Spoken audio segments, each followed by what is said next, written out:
The smell of the station hit first. Vareth Station did not smell like metal and recycled air the way human ships did. It smelled like a dozen different biologies all pushed into the same enclosed space, a thick, layered odor of ammonia, and something sweet, and something else that had no name in any human language. Nora had walked through the docking gate 17 seconds ago, and she had already cataloged it, sorted it, and filed it away. Old habit. She carried one bag. Sela carried two. He was 23, and he walked like someone who was trying very hard not to look like he was looking at everything, which meant he was looking at everything. "Don't stare at the Hevery," Nora said, without turning her head. "I wasn't. You were." Sela adjusted his grip on the bags and stared at the floor instead. The floor was a safer choice. It was just floor. Vareth Station sat at the edge of Torati-controlled space and called itself neutral. Most places that called themselves neutral were only neutral until they needed to be something else. Nora had read the full station report on the transit over. She had also read the 3 reports filed by the 2 human delegations that had come here before her team. Both delegations had left with less than they arrived with. The official documentation called it negotiation variance. Nora called it what it was. The trade hall was enormous. Curved walls, bad lighting by human standards, and about 40 species doing business in the particular aggressive quiet that came with money changing hands across species lines. The Torati contingent was easy to find. They were the ones who had set up in the center of the room, because of course they had. Drav was the senior merchant.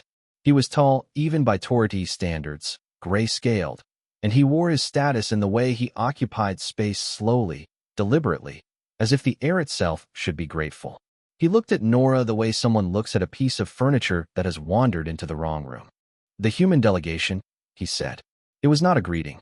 "That's us," Nora said. She set her bag down. "We have the biological samples as agreed. Full culture sets, preservation sealed, cataloged to Interstellar Trade Standard 7. I'd like to verify the navigation data before we complete the transfer." Drav looked at her for a long moment. Then he signaled to one of his subordinates, who brought forward a data chip and placed it on the exchange table. Nora picked it up. She plugged it into her reader. She looked at it. She looked at it for about 4 seconds. "This is encrypted," she said. "Standard data protection," Drav said. The agreement specified an open format package. Formats change. Nora looked up at him. She did not say anything for a moment. Then she smiled. It was a small, easy smile, the kind that did not reach any particular destination. "I'll need to verify the data is intact before I can complete the transfer." "The data is intact," Drav said. "Complete the transfer." Commander Orth had appeared at some point. Nora had noticed him 3 minutes ago, standing near the east wall, watching. He was station authority. He had no formal role in a trade transaction. The fact that he was here meant the situation had been arranged in advance. He walked over now, slowly, in the same deliberate way Drav occupied space. "Is there a problem?" he asked. The translation came through flat, but the tone underneath it was not flat. It was the tone of someone who already knew the answer and was enjoying the question. "No problem," Nora said. "The human delegation is being difficult," Drav said. "I asked to verify the data," Nora said. "That's not difficult. That's basic trade protocol." Orth looked at her for a long moment. He was more than twice her mass. He looked at her the way a large creature looks at a small one that has said something mildly amusing. "You are guests here," he said. "You are guests of a station that does not owe you verification, patience, or accommodation. You are record keepers for species that actually matter. You will complete the transfer, or you will leave the station with nothing, and your mission will be logged as a failure." The trade hall had gone quiet around them. Not completely quiet, it was too big for that, but the nearest 40 or 50 beings had stopped pretending to do other things. Sela had gone rigid beside her.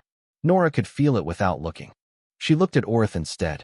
She looked at him with the same expression she had been wearing since she walked in, calm, present, unhurried. And she smiled again. It was the same smile as before. Small, easy, landing nowhere. "Thank you for clarifying," she said. That was all she said. She picked up her bag. She nodded to Sela. They walked toward the exit at the same pace they had entered, and the quiet followed them most of the way to the door. Outside in the corridor, Sela exhaled like he had been holding it for the past 5 minutes. "That's it," he said.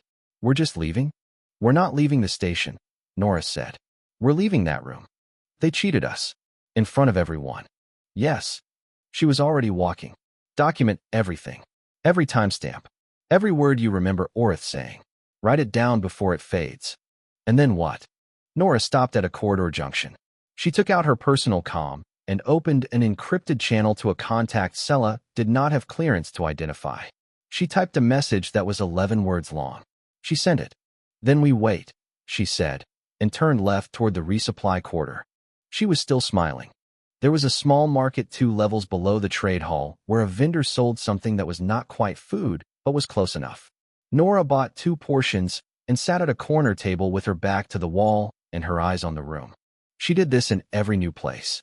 She had been doing it since the survey mission on Dravac 9, where the atmosphere was technically breathable, but the local fauna had not agreed with the technical definition.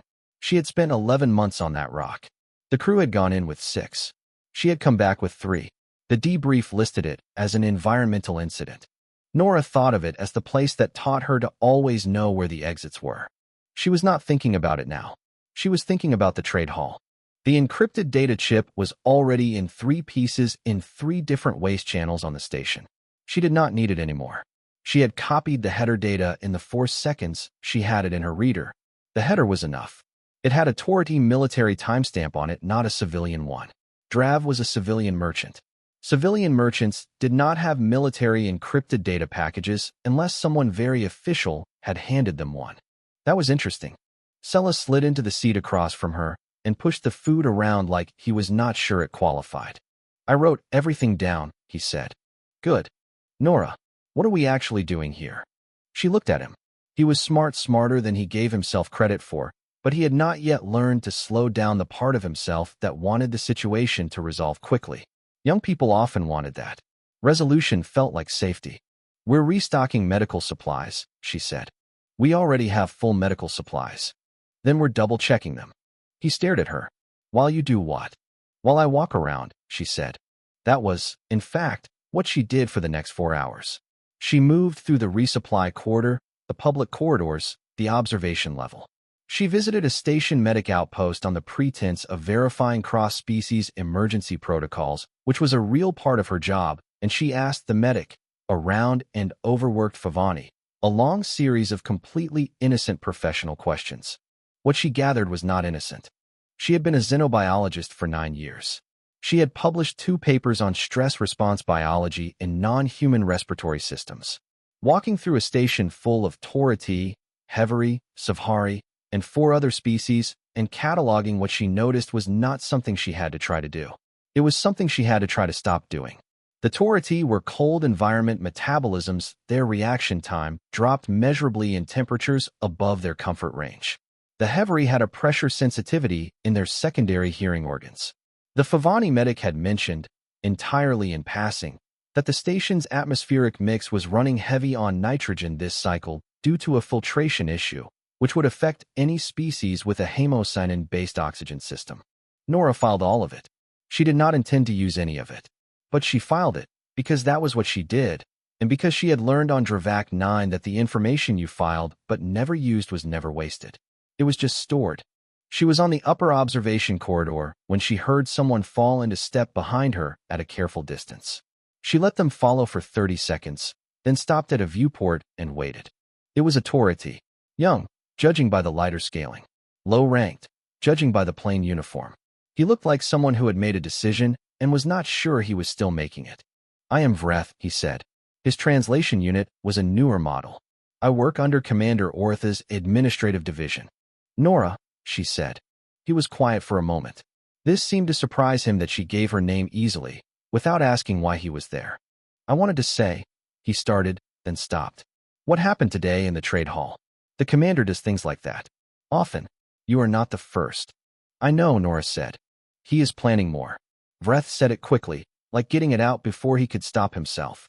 He will file a protocol violation against your ship. It is a standard process he uses. The documentation will say your delegation violated Clause 9 of the Station Trade Agreement by misrepresenting the quality of your samples. It is not true, but by the time it is reviewed, your ship will be held and your crew will be detained, and the review process takes months, Nora said. Vreth looked at her. You knew? I suspected. She looked back out the viewport. The brown dwarf below the station was dim and rust-colored, an old star that had never quite made it. Why are you telling me this? Vreth was quiet for a moment. Because you were polite to me, he said. In the trade hall. When you arrived, you said good morning to the entry staff. You said it in standard Torati formal address. No human delegation has done that before. Nora did not say anything. Is that a strange reason? He asked. No, she said. It's a very good reason. She looked at him directly then, and she smiled. The same small, settled smile. Vreth had seen it in the trade hall when Orith was looming over her, and he had thought then that it was the expression of someone who did not understand the danger they were in. He did not think that now. He was not sure what he thought now. Thank you, Vreth, she said.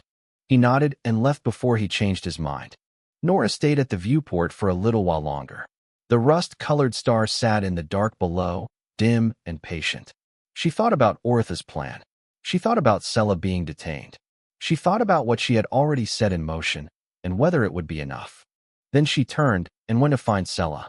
There was still a lot to prepare before tomorrow. The arbitration chamber on Vareth Station was built for the impression of fairness. High ceiling, circular seating, a raised platform for the presiding authority, and 7 delegate seats for the recognized species representatives currently on station. It looked like justice. Nora had been in enough rooms that looked like justice to know the difference between the look and the thing. She and Sella were brought in without warning at the 9th hour of the station cycle. The filing had already been made. The room was already full. Orith stood at the center platform with the ease of someone who had done this before. Drav sat to his left.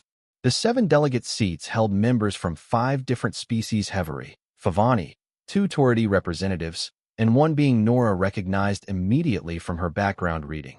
An elder Savhari, pale and still, with the flat, compound lens eyes that had been watching galactic politics for longer than most species had had interstellar travel. The presiding station authority called the session open and read the charge. It was exactly as Vreth had described. Misrepresentation of sample quality.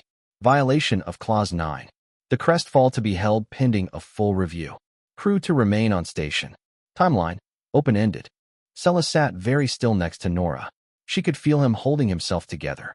Orith spoke at length. He was good at it, measured, formal, authoritative.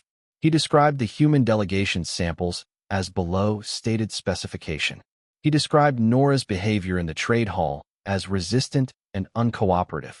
He said that humans were new to interstellar trade, that perhaps the standards were not fully understood, that the station had a responsibility to maintain the integrity of the exchange record. He said it all very reasonably. That was the craft of it. When he finished, the station authority asked if the human delegation wished to respond. Nora stood up. She had one data chip. She placed it on the presentation table and opened the display.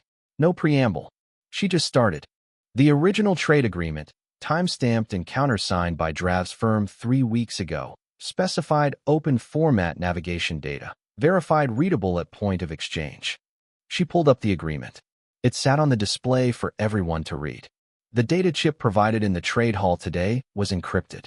The header of that chip, which I copied during the 4 seconds I had it in my reader, carries a Torati military logistics timestamp from 14 months ago. She let that sit for a moment. Drav's firm is civilian registered. Civilian trade firms do not originate military logistics data. That means the chip was not data that Drav's firm prepared for this exchange.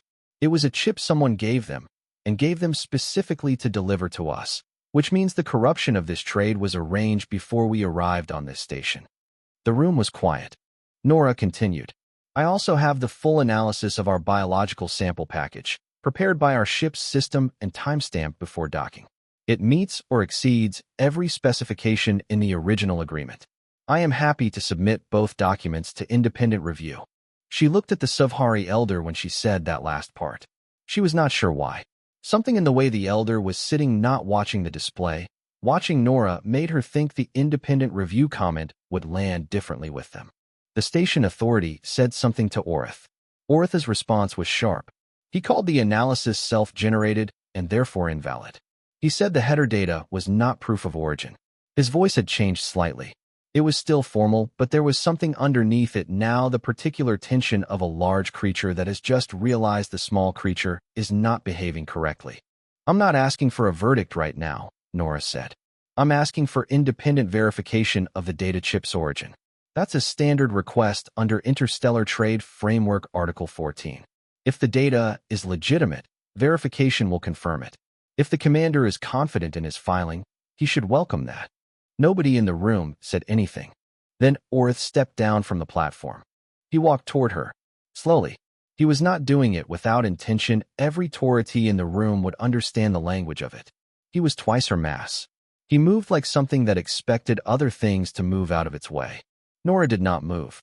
She stood at the presentation table and watched him come toward her, and she did not step back, and she did not look away, and she did not stop the small, settled expression on her face that was not aggression, and was not fear, and was not submission, and was none of the things the room expected to see on a creature being walked down by something larger. Orth stopped. He stopped because something happened that he could not fully explain and would not put in any report. It was not that she threatened him. She did not say anything. She did not change her posture. It was something else, something that happened in the space between them, in the 2 meters of air between his mass and her stillness. He had seen many species when cornered. They all did something. They shrunk, or they escalated, or they performed. This human did none of those things. She simply remained, and the remaining had a quality to it that he could not catalog because he had never encountered it before. Like she had already been somewhere worse than this. Like this was not the worst room she had ever been in. Like she was waiting, with genuine patience, for him to decide what happened next. The Savhari elder moved for the first time since the session had opened. Just a small motion, one limb raising slightly, and spoke 3 words in the formal Savhari address that every species in the room recognized as a request to second an arbitration motion. 3 words. Orth took a step back, and Nora was still smiling. The Savhari elder's name was ISS Kethera, and in 42 years of active diplomatic observation, she had seconded exactly 3 arbitration motions. The chamber knew this. The station authority knew this. The number sat in the room like something with weight. The session was suspended for independent review. That was how it was recorded in the official log. What the official log did not record was the 20 minutes of very quiet chaos that followed, delegates pulling out personal comms, Torati representatives leaning together in fast, low conversation, the Hevery observer leaving the room and not coming back, and Drav sitting very still with the expression of someone rapidly calculating the distance between where he was and where he needed to be. Orth was escorted from the chamber by 2 of his own station staff. He went without a scene. That was the thing about someone like Orth. He knew how to walk away from a situation that had turned, because he had done it before with other species and walked back into power afterward. He was calculating that this would be the same. It would not be the same, but he did not know that yet. Nora and Sella were asked to wait in an anteroom. It had a bench and 2 containers of water-adjacent liquid that neither of them touched. Sella sat. Nora stood. After about 10 minutes, a station official came in and told them in flat, careful language that the data chip had been sent to the Independent Review Board, that a preliminary assessment of the biological samples had confirmed full specification compliance, and that the hold on the crestfall had been lifted. Sella made a sound that was not quite a word. The correct navigation data package was delivered to them, open format, fully verified, within the hour. They walked back to the crestfall through the station corridors. Sella had his bags. Nora had her 1 bag. The walk was the same as it had been when they arrived, same corridor, same smell, same light.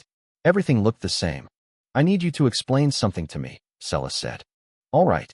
The Savhari. He kept his voice down. They don't do that for young species. Everyone knows that.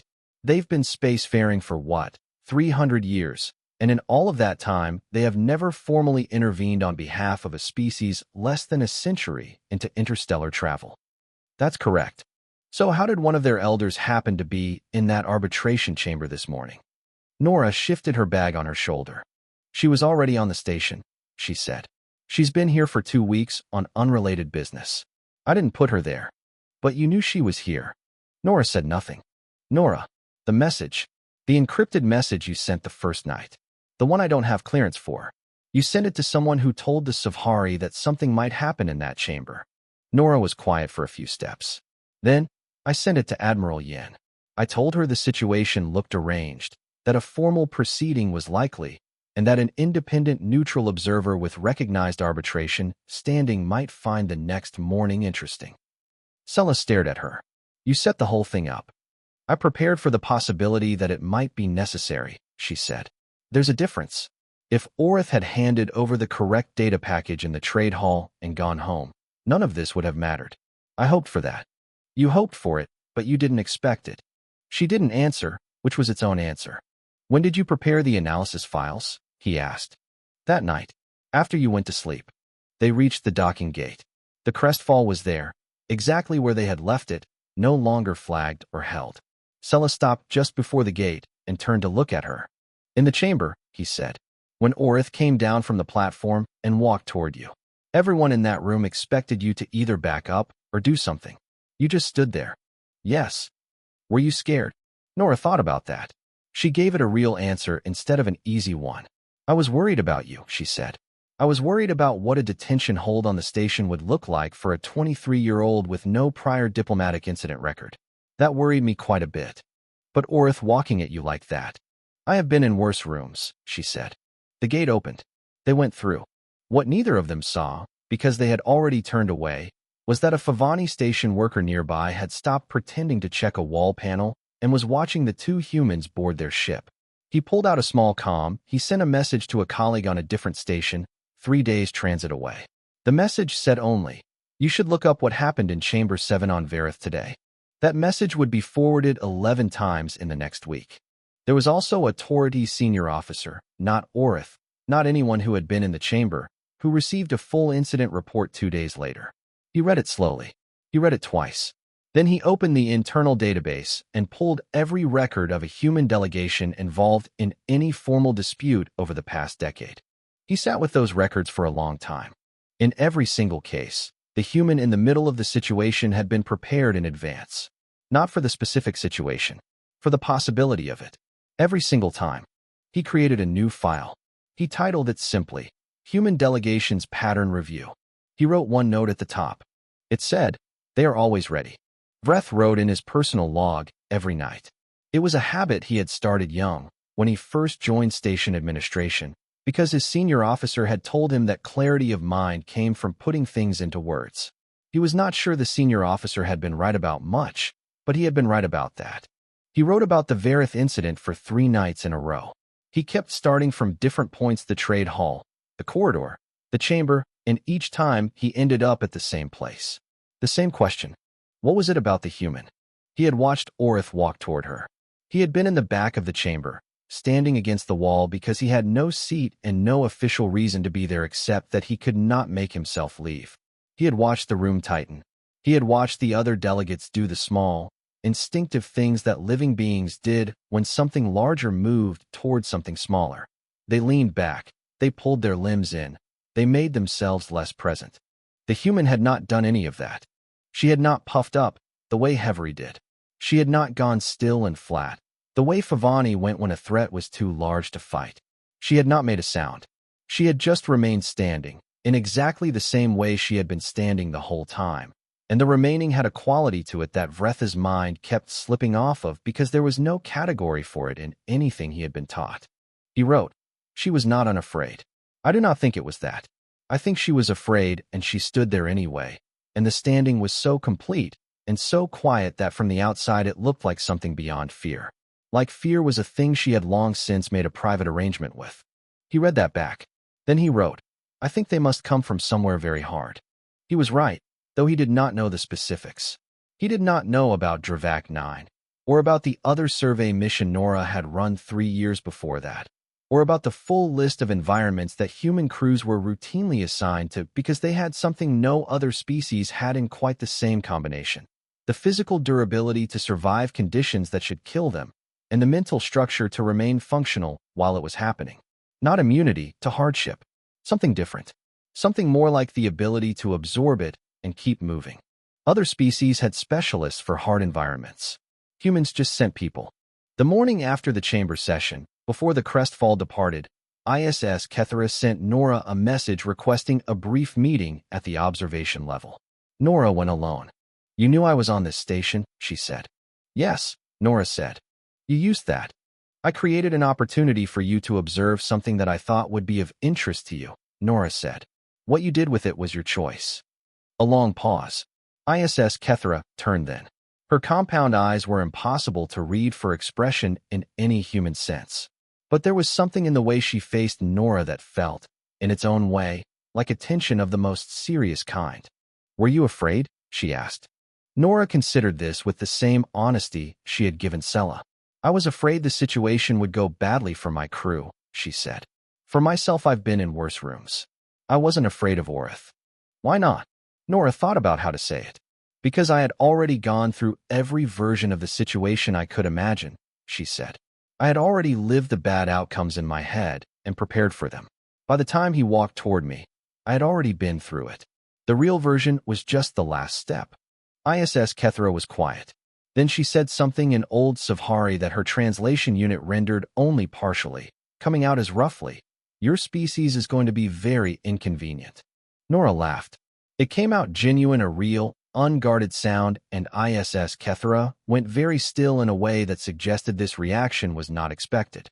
I'll take that as a compliment, Nora said. It was an observation, ISS Kethra said. But something in the deliberate flatness of it suggested she knew exactly what she had said and how it had landed. They stood at the viewport for a little while. The star below was patient and dim and very old. There is a word in Old Savhari, ISS Kethra said eventually. It does not translate well. It is used for a thing that continues past the point where continuing does not make sense. We apply it to certain geological formations, to certain stars. She paused. My people have been watching yours for 20 years. We started applying it to humans about 15 years ago. Nora said nothing. You would find it insulting, I think, if you understood the full original meaning, SS Kethra said. But we do not use it as an insult anymore. We have not for a very long time. She looked at Nora. Orith made an error that his kind often makes. He saw something small and quiet, and he thought that meant something. It's a common mistake, Nora said. Yes, said ISS Kethra. It is. She left first. Nora stayed at the viewport a little longer, looking down at the brown dwarf, thinking about nothing in particular, which was something she had also learned to do on Dravak 9. How to let the mind be empty for a few minutes. How to let the weight of a thing pass through you and out the other side. Then she picked up her bag and went back to her ship. Somewhere on the station, Vreth was on his third attempt to finish a sentence in his log. He wrote, I don't think she is unusual for a human. I think she is just what they are. And I do not know yet what to do with that. He saved the entry. He turned off the light. He lay in the dark and thought about her face in the chamber, not afraid, not aggressive, not performing, just present, and about Orith stepping back. Orith, who had not stepped back from anything in 20 years of doing exactly what he had done. Stepping back. Vreth eventually slept. But it took a while. 6 months later, the summit was held on a station called Rara Point, which was genuinely neutral in the way Vareth had only pretended to be. It sat at the junction of 4 territorial boundaries and was administered jointly by 6 species, which made it inconvenient enough for everyone that no one could claim an advantage. 300 years of interstellar politics had produced, eventually, the understanding that the most reliable neutral ground was the kind that was equally uncomfortable for all parties. Nora arrived in a different capacity now. Her title was Senior Xenodiplomacy Advisor, which was a position that had not existed 8 months ago. Admiral Yin had created it specifically and had put Nora in it specifically, and the promotion had come with a brief note that said only, do what you do. Don't make it obvious. Sela was her assistant. He had asked for the posting. He still walked like someone trying not to stare at things, but he was getting better. The summit had 4 primary agenda items and 12 secondary ones. 5 species were represented in the main hall. The humans sat at a round table designed so that no seat was higher than another, which was Rara Point's attempt at fairness, and which also meant the air filtration was worse near the edges, a fact that Nora had read in the station engineering report and filed without comment. The Gravathi delegation sat across the table. Nora had read about the Gravathi in the way she read about everything she was going to be in a room with. They were a species that had been expanding steadily for 60 years, not through warfare exactly, but through the particular economic architecture of a species that was very good at making other species need them. They made agreements that seemed balanced until you read Clause 7 or Clause 12, or whichever clause was doing the real work. Their lead delegate was named Oru. He was well-dressed, in the Gravathi sense, and he had the patient, measuring look of someone who had done this many times. He opened by proposing a joint resource mapping initiative. He described it for several minutes in language that was entirely reasonable and carefully chosen. The proposal was generous on the visible surface. It offered human ships access to 3 new transit corridors. It offered shared survey data on 2 unexplored systems.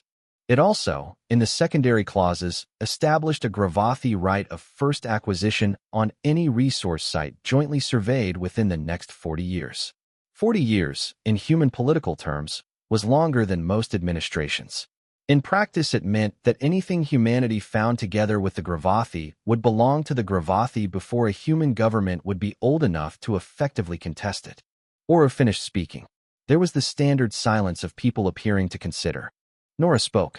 She thanked him for the proposal and said she had reviewed something similar before arriving. She pulled up a counter-proposal. It had the same 3 transit corridors. It had the same survey data. It also had a resource site clause that split first acquisition rights by contribution percentage, calculated independently, reviewed every 5 years, with arbitration access built in from the start. She also noted as a purely factual observation, in the same tone she used for everything, that the Gravathi had used nearly identical clause structure in their agreements with the Palani Collective 4 years ago, and that the Palani had formally contested the arrangement 18 months later, and that the arbitration was still ongoing. She said she was sure that was just a drafting habit and not intentional, but since they were starting a new relationship, it seemed like a good time to build something cleaner. Oru went very still. Sela leaned toward her slowly, keeping his face toward the table. "Did you know he was going to open with that?" he whispered. "I prepared for 12 possible opening moves," she said quietly. "That was number 4. Sela leaned back. He nodded as if this was a normal thing to say. He was getting better at that too. The session went on for 5 more hours. By the end of it, the resource clause was rewritten. The transit corridors were confirmed. A review board was established. The Gravathi delegation left looking the way Oritha's people had looked, not angry exactly, but recalibrated. As if they had walked into a room expecting a particular kind of furniture and found a different kind entirely. 3 weeks after the summit, humanity was granted formal observer status in the Interstellar Commerce Arbitration Council and the Galactic Survey Coordination Board.